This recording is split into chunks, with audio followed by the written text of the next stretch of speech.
ബലാത്സംഗ കേസിൽ സുപ്രീം കോടതിയിൽ നിന്ന് മുൻകൂർ ജാമ്യം ലഭിച്ച നടൻ സിദ്ദിഖ് അന്വേഷണ സംഘത്തിന് മുന്നിൽ ഇന്ന് ഹാജരായേക്കും. പരാതിക്കാരിക്ക് ഗൂഢലക്ഷ്യങ്ങളുണ്ടെന്ന വാദം ശരിവയ്ക്കുന്ന തെളിവുകൾ അന്വേഷണ സംഘത്തിന് മുന്നിൽ ഹാജരാക്കാനാണ് സിദ്ദിഖിന് ലഭിച്ച നിയമോപദേശം. ശ്രീകാന്ത് കൊച്ചിയിൽ നിന്ന് വിവരങ്ങൾ നൽകുന്നു. ഗുഡ് മോർണിംഗ് ശ്രീകാന്ത്, വിശദാംശങ്ങൾ.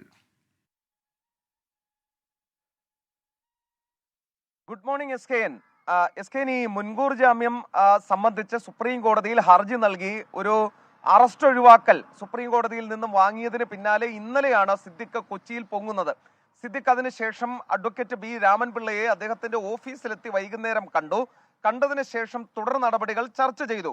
ആ ഘട്ടത്തിലാണ് അന്വേഷണ സംഘത്തിന് മുൻപാകെ ഹാജരാകാൻ നിയമോപദേശം കിട്ടിയത്.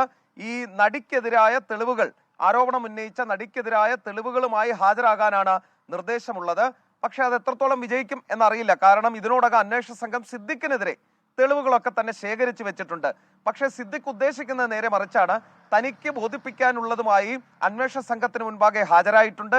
അന്വേഷണവുമായി താൻ സഹകരിക്കുന്നുണ്ട്.